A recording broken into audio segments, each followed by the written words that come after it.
Welcome to Real Estate Coaching Radio, starring award-winning real estate coaches and #1 international best-selling authors, Tim and Julie Harris. This is the #1 daily radio show for realtors looking for a no BS, authentic, real-time coaching experience. What's really working in today's market, how to generate more leads, make more money, and have more time for what you love in your life. And now your hosts, Tim and Julie Harris. Welcome back. So I have a question for you, dear listener. Do you have fear of prospecting? We know you do. It's time to hang up on that excuse. So what we're going to be doing on today's show is we're going to be going through, how many points, Julie Harris? Well, let me look ahead. I don't know. I think it's 10. 10 points, and how you can get over the fear of prospecting. Now, the word prospecting in itself causes fear. So if you hear us, I think, exchanging the word prospecting with proactive lead generation, that is Julie and I's attempt to get past your fear mechanism with your fight or flight reaction being that most of you will, flight when you hear the word prospecting. So prospecting is proactive lead generation. That's having conversations with decision-making adults about buying or selling real estate. So with that in mind... All right, so fear of prospecting, time for you to hang up on that excuse. On today's podcast, as Tim said, we're going to tackle one of the biggest challenges for real estate agents. That is overcoming the fear of prospecting and initiating conversations with people, whether that's acquaintances or complete strangers. I find that coaching clients have differing outlooks on that. Some of them, every now and then, I think about 1 in 20, they'd rather talk to somebody they don't know. Most people are more comfortable talking with who they do know, so whichever category you're in, these points will apply to you. We're going to provide practical tips and mindset strategies to help you become fearless and confident in all of your real estate transactions, interactions, and conversations. Now, obviously, these are notes you're absolutely going to want to have, and maybe it's just for yourself, your team, your brokerage, or you want to use these for social. All of the above means that you need to be subscribing, if you've not yet done so, to our exclusive listeners newsletter, which is called harrisrealestatedaily.com. harrisrealestatedaily.com is the only place where all of our notes live. So if you want the notes from today's, today's podcast, as well as 5,000 past podcasts, just go to harrisrealestatedaily.com and just drop in your email address and then hop over to your own email, confirm that you want the subscription, and then you'll start getting the newsletter every single day. That is the place to get all of our insider tips on real estate, especially in this really quickly changing market. So go to harrisrealestatedaily.com right now and subscribe. It takes 2 seconds, doesn't cost you anything, completely pain-free, and you'll feel amazing being an insider as soon as you subscribe to harrisrealestatedaily.com. All right, Julie, let's go to point number 1. And point number 1 is understanding that fear is normal. It is. You are not alone on this. Recognize that it is normal to feel fear around prospecting, especially when approaching new people. The key is to reframe that fear as a sign of growth rather than a barrier. Susan Jeffers is an author I use personally in coaching from time to time because she wrote the book, Feel the Fear and Do It Anyway. In it, she emphasizes that, quote, pushing through fear is less frightening than living with the underlying fear that comes from a feeling of helplessness. Sounded a little bit like prospecting and avoiding it. And she also said that every time you take a step into the unknown, you experience fear. There is no point in saying, when I'm no longer afraid, then I'll do it, because you'll be waiting a very long time. In the real estate industry, the fear fear of prospecting manifests itself in a lot of ways. So I want you to ask yourself if you've ever said any of these things or heard any of these things. Well, that's just old school. Prospecting is old school. Or have you heard, everybody's doing it, and the sellers are just going to get super mad at you when you call because they've already received 1,000 phone calls? Or have you ever heard it, well, you can never get the phone numbers? Have you ever heard that, well, if you want to, nobody wants to be prospected. All the sellers, if you want to communicate with them, just go after them on social or do a direct mail campaign. All these types of comments are made by people that have never moved past their fear of actually picking up the phone and having direct, meaningful conversations with, in this case, sellers about, listing their homes. Every time you hear something like that from anybody, your next natural thought should be, that person has never been a prospector or has never taken the time to learn how to be a really good prospector. And that's the reason they're saying the crap that they're saying. Because the reality of it is every salesperson, and that is what you are, dear listener, on planet Earth, no matter what they're selling, if they do not master the art and the science of having proactive lead generation conversations, see how I just did that? Snuck that one in. Snuck that one in, right? They're never going to be successful. It doesn't matter if you're selling jets. It doesn't matter if you're selling, camels in Camelville. the bottom line is you have to learn how to have meaningful conversations, and you can't be hiding behind a keyboard. And if you want to just look at it from a more practical stance, every single human you know that has a real estate license, none of them want to prospect. None of them want to prospect, and so none of them prospect. They all do the more passive stuff. That means the passive stuff is oversaturated. For every one agent that learns how to be a really good over-the-phone prospector, there's 1,000 that are struggling to try to generate online leads. So an idea might be do what other people aren't doing, and you'll experience things they never will. Point number 2. Yes, exactly. Have real conversations, not just digital ones. Okay, so number 2, shift the focus from yourself to service. Stop worrying about how you're being perceived and focus on how you can serve others. When you lead with value, the pressure of selling diminishes and conversations flow naturally. You sell real estate for a living. Find people who need your help doing that. I like to simplify it that way because that's really what's going on. And you talked about agents who are paying for leads. Remember that when you do that, that lead is not exclusively yours. But when you pick up the phone and you talk voice to voice to, say, a for sale by owner, an expired, a probate lead, even people in new construction, builders, that is your lead because you're the only one talking voice to voice. So the shift from yourself, shift from basically thinking about, it's a psychological hack is really what this is. So I'll give you an example. I don't remember his name. I had a coaching client, and this was years ago, who was really, really good at role playing. I'd role play with him on his coaching calls. And he was really good at the script, really good at the objection handler, really good, fast on his feet. And then one of the coaching, so I would send him off, and at the end of every coaching call, he'd have a specific goal of how many appointments he was going to set, how many contacts he was going to make. He really wanted to become his market's best prospector. Okay, but he would come back to the call the following week, and his ratios did not reflect the skill set I knew that he had. And so I asked him to start recording his coaching call or his prospecting calls. And let me tell you, his prospecting calls were a dumpster fire. They were nothing like the actual role plays I was doing with him. And so when he would pick up the phone and he would call a stranger, his head, it obviously caused him to have complete brain fart to the point where he didn't know what to say or how to say it. He sounded completely different. His name was Jeff. I read your mind. Yep. Pennsylvania, I think. Right, exactly. He didn't even remember the script. He sounded like an amateur. You guys get my point here? So I had him listen to his recordings of him prospecting with me on the following coaching call, and he was mortified because he finally was listening for the first time what he actually sounded like. So I want you to put all those pieces together. He didn't even know how bad he was when he was talking to prospects. And his only real positive reinforcement was, well, I'm on the call with Coach Tim, and he says I'm good, or have the potential to be good. When he was good with you. Yeah, he was great. I mean, he was one of my best ones, actually. Mm-hmm. And so here's what the real epiphany was for him. His mindset when he was picking up the phone was 100% fear. He was fearful. His head would just fill with nothing other than, what are they going to think of me? What are they going to say? What if I'm not prepared for this?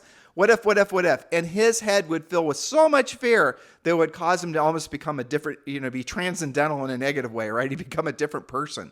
And then we worked on that, and there's no way really to help somebody be confident, move past that, other than them moving past it through the efforts that it's required. That's the whole thing about jumping in the deep end. You're going to learn to swim or you're going to die. And he wasn't going to die. He was going to learn to swim. So I had him write this down on a piece of paper and put in front of his, where he could see it when he was on the phone. I am here to be of service to you. So that's what it was. I am here to be of service to you. I am here to be of service to you. And that was one of the reasons that Julie and I coined the mantra, or I think coined one of our many sayings of, the highest and truest purpose of people on this planet is to be of service to other people. That came partially from that coaching call because I realized what an incredible impression that had on him. He then, within maybe 2 weeks, started setting appointments like a crazy person.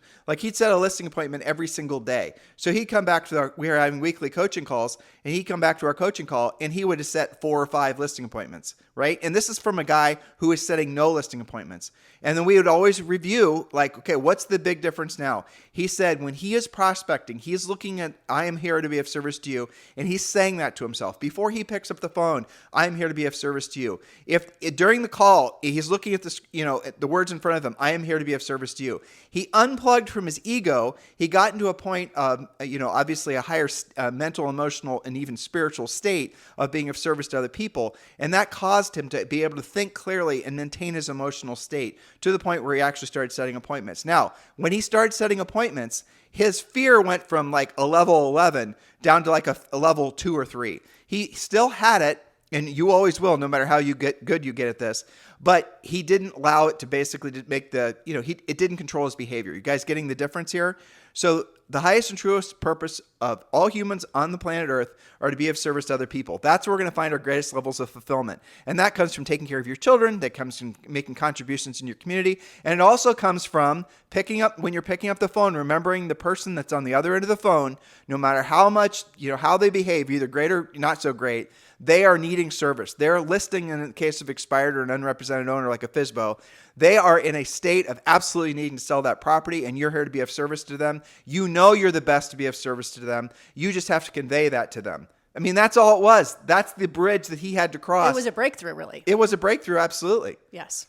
And he's grown into being one of the most successful agents out there, too. Well, in his market. Yeah, in his definitely. market. So, yeah, I would say that's a breakthrough. So I hope listeners are paying attention, because that one thing, putting your mindset into a state of being of service and thinking about the other person more than you're thinking about how you're feeling, is a huge breakthrough. I hope you guys are picking that up. And by the way, Julie and I are both looking for a small cadre of willing participants to be private coaching clients. If you're thinking about applying for the I'm trying to be funny, but I can't think of it. I mean, I guess what I'm saying is, if you think you're ready for the next level in your real estate career, and you think you can, work at the highest level, and you'd like to talk with Julie and I about being your personal coaches, I'm looking for 3 clients personally, and that's it. And Julie's probably looking for 4. That's the extent of what we're looking for. But only if you're serious. And we're going to be very, very picky. And just being honest with you, for every 10 people that have asked to be in our personal schedules, there's probably only 1 that is going to be somebody that, are going to be given the opportunity, because of the fact that a lot of you are going to be better off in Premier Coaching than you're going to be in our personal schedules. Which is fine. Which is great. Yeah. I mean, Premier Coaching is awesome. It's probably one of our best products ever. But if you're really wanting to have, essentially what many people would, Inman News said Julie and I are one of the best coaches in the nation, the whole thing. So if you're looking for really what many people would argue are the best coaches in the nation, then I will suggest you text me directly at 512-758-0206. Text me with your information. Tell me a little bit about your real estate career. We're expensive and we're very picky. And so what's going to happen is, after I get the text, assuming we think, just based on what you said, it's a good fit, then you're going to talk to one of us, and then you're going to decide if you want to be with either Julie or myself, and we're going to decide, frankly, if we want you in our schedules as well. So this is just for the very, very top tier of you out there who are looking to have, somebody at our level be your personal coach. So 512-758-0206. If you call, I'll never answer, but if you text, I'll always reply. Julie, point number 3, scripts are your best friend, but let's change the word script. It's a conversation outline. That's right. So some of you will immediately say, Julie's point number 3 was, scripts are your best friend. Oh, I don't read scripts. They feel fake. You guys hearing this from some of your real estate cohorts? Those are also people who are not doing proactive lead generation and never have, because in their mind, scripts are evil. So replace the word scripts with a conversation outline. So using those proven conversation outlines can help eliminate the fear of not knowing what to say. A lot of you guys don't do it because you're afraid of getting stuck. So those conversation outlines provide structure, allowing you to focus on the connection rather than scrambling for words.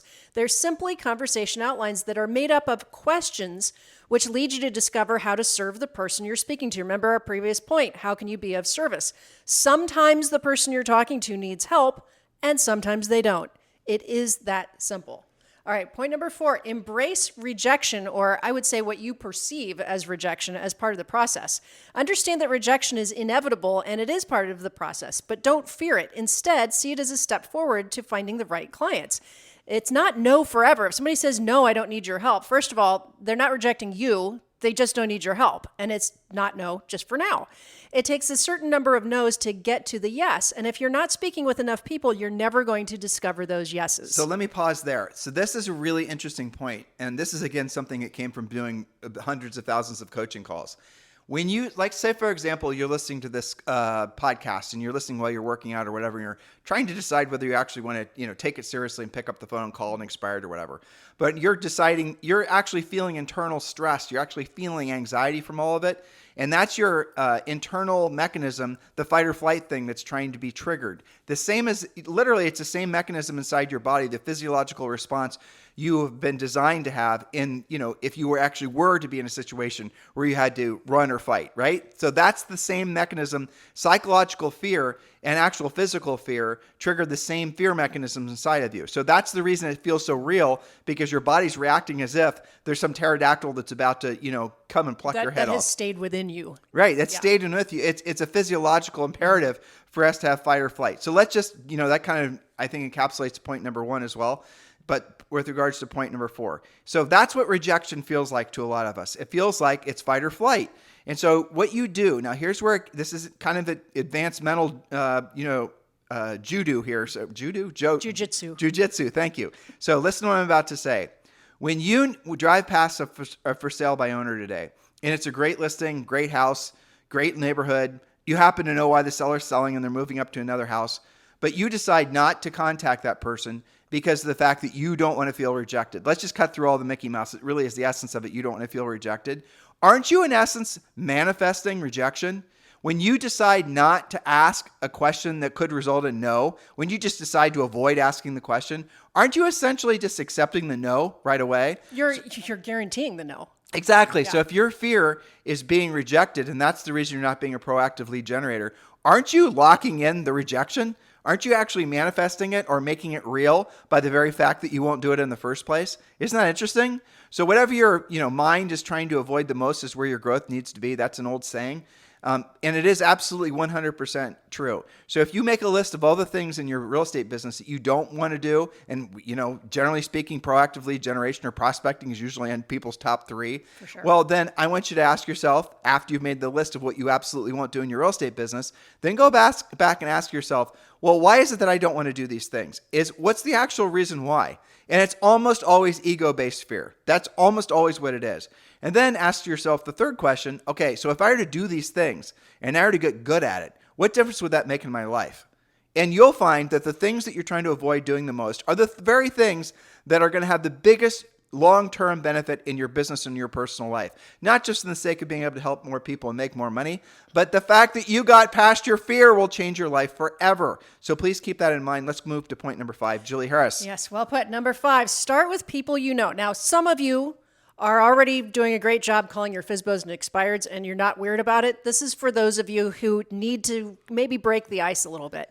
Start with people you know. That's okay. Begin your prospecting with familiar faces, reaching out to your sphere of influence, your database, past clients. That's less intimidating and a great way to build confidence before tackling cold leads. A lot of my coaching clients will call 3 past clients before they'll call some of the more challenging ones.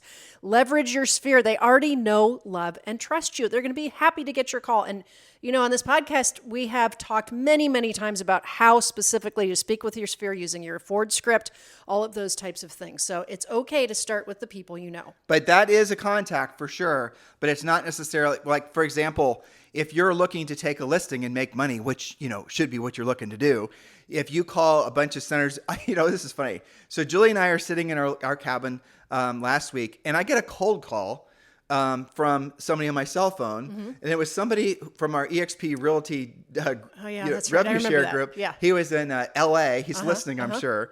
And he was cold calling this big list that he had, and he didn't realize who he was calling. I know, it was great. And I'm not like saying, he didn't Don't realize. you know who I am? Yeah, exactly. No, I'm not no, saying that. No. But so he started using a script. It wasn't ours. It was a circle prospecting script. And I guess his data was all messed up because he thought I lived in this community. He was letting me know about property values, which in itself is fine.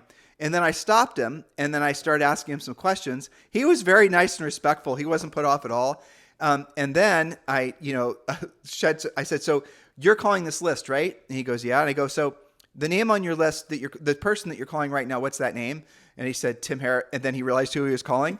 And so I gave him as much of a little free coaching call on why he should be calling expireds. Because here's what this guy was willing to do: pick up the damn phone and do the work. Yep. But what he was doing is he was making the calls to the least motivated people. Those are the people that do not have their hands up in the air right now and looking to sell their home. So if you prioritize around the people that already are actively trying to sell their homes, this should be obvious. That does require more skill. It will require, you having a little bit more of a tolerance for people occasionally pushing back a little bit, but you're going to get more results. And so what I told him to do, what I suggested that he does, and hopefully he does, is he actually picks up the phone and he actually starts calling the folks that are already in the market to sell their homes and stop not wasting, but I'll say close to wasting time on cold calling people that have no interest in really buying or selling real estate. Well, now this is a really important point because so many agents look at, quote, cold calling all as the same exact thing. They don't realize what you just said. And I agree with you. The circle prospecting is just basically busy work, calling people that you have no reason to believe they're ever going to transact. Some of them might not even be the homeowner. It could be a tenant. It's like a PSA, public service announcement. It's, work theater. Exactly. Okay. So, to me, that's cold calling, right? So versus when you call 100 circle prospects, you could have 100% failure rate because you're not talking to anybody who has their hand in the air. When you talk to just 5 or 10 for sale by owners or expireds or probate leads, 100% of them has the potential to list with you. Do you see the difference? And yet agents call all of that in the same bucket as, quote, cold calling. And again, people that are calling all of it the same thing are, again, people that never actually have done it. 100%. There are more people that are trying to say, dude, why would you go and do that old school stuff? Why don't you just go run some Facebook ads talking about old school? How about Facebook ads, right? You guys get the point? I even heard one of our coaching clients said that their old broker, because they had since switched to EXP, but their old broker had said, you only do things like, quote, cold calling until you can afford to buy all of your leads. Which is Are you kidding insane. Me? I know. The time you stop proactively generation is never. You never stop proactively generation because proactively generation is the backbone of your business and you don't have to buy the business. It's the most profitable business. So you never stop. There's never a magical time when you can decide to all of a sudden start throwing your profit into the dumpster fire of lead buying and marketing and branding and just set aside proactively generation.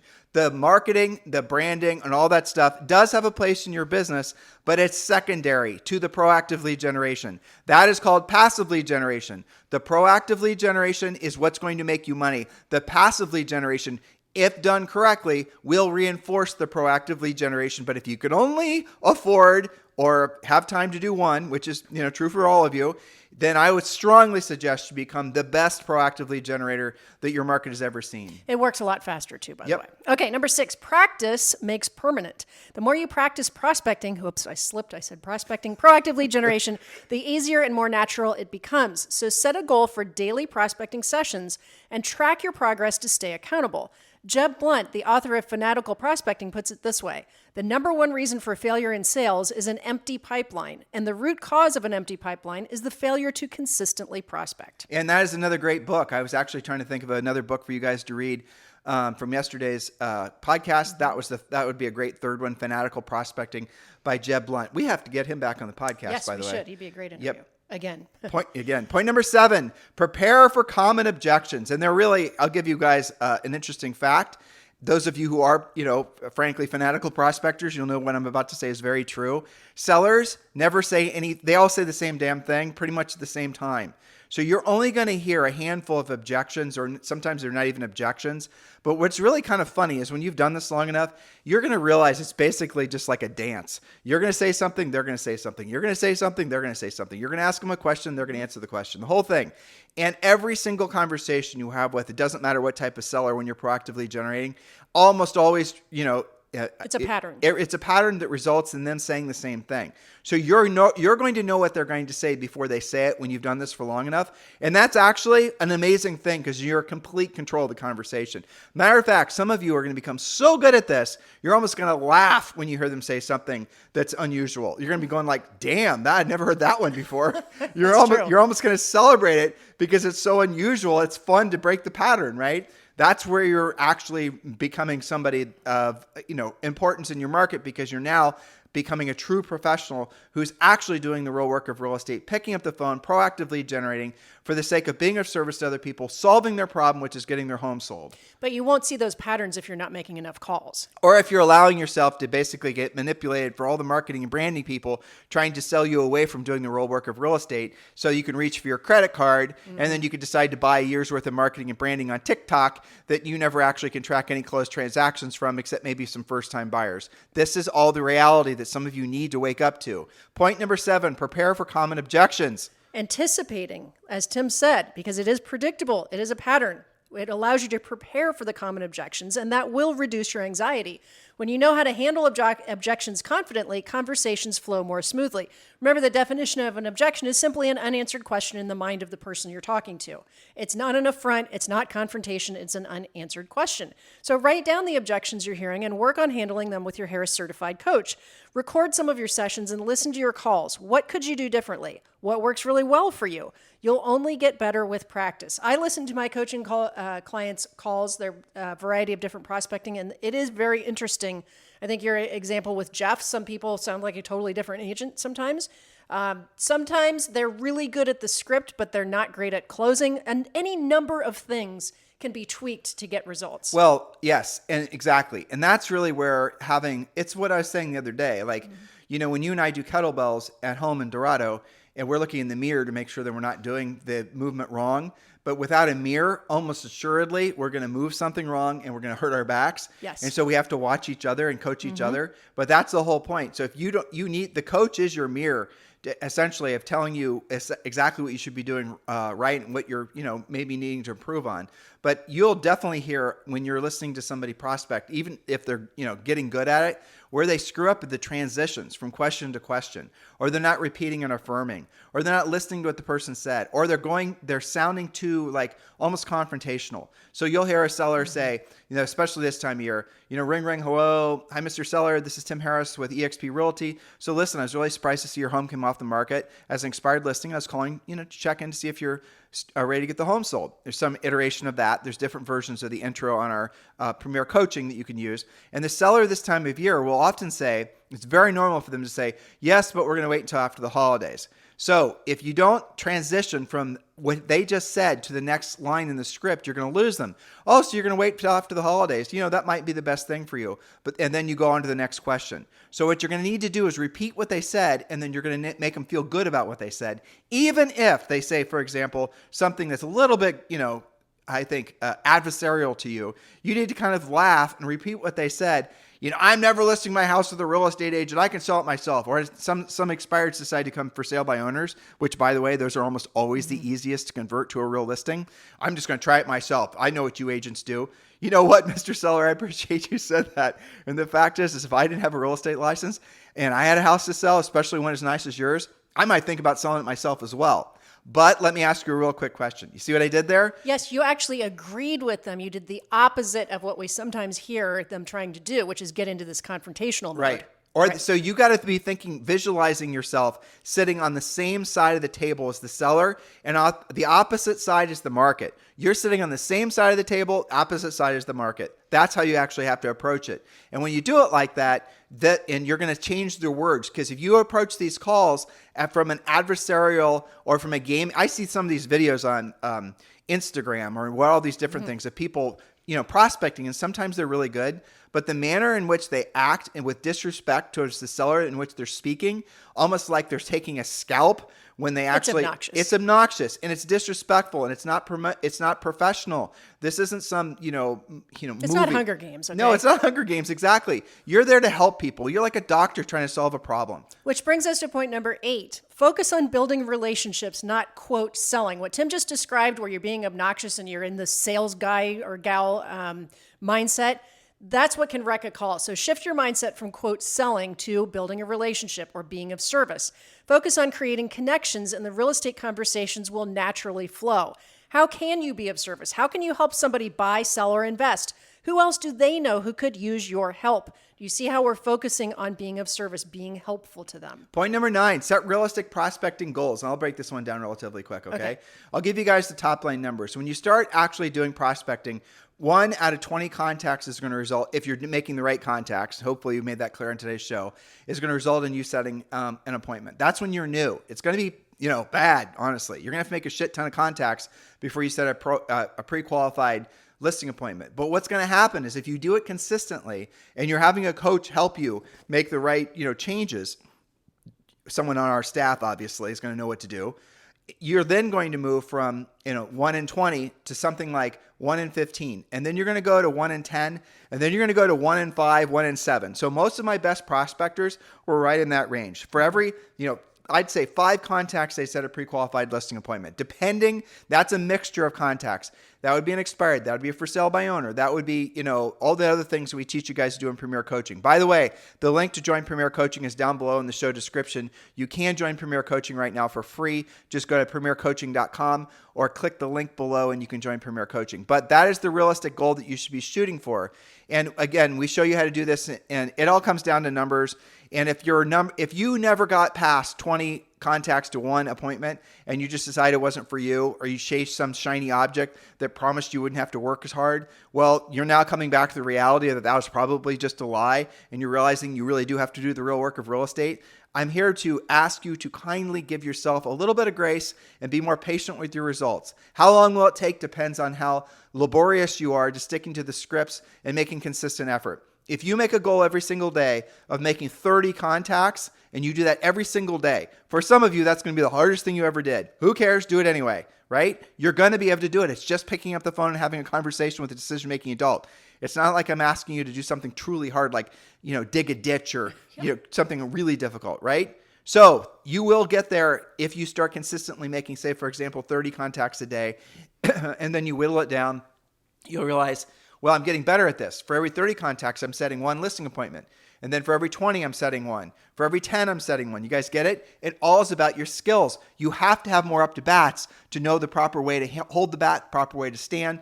You have to know essentially when to swing, when the pitcher is throwing the ball so that it's supposed to intentionally make you swing at it, but it's going to be a miss. You guys get it? That only comes from experience. You cannot shortcut that ever with anything in life. No, that's right. The way you play the game after you've practiced is completely different than the way you play the game when you're learning to hold the bat. Point number 10, celebrate small wins. And the celebration of small wins is really important, especially when you have a coach, because I have to tell you, as a coach, nothing makes me happier when I see somebody go from 20 contacts for every 1 appointment to 10 contacts for any appointment. Absolutely. But people who are in it don't realize that they're improving. And so you have to kind of slow them down and celebrate what they're winning.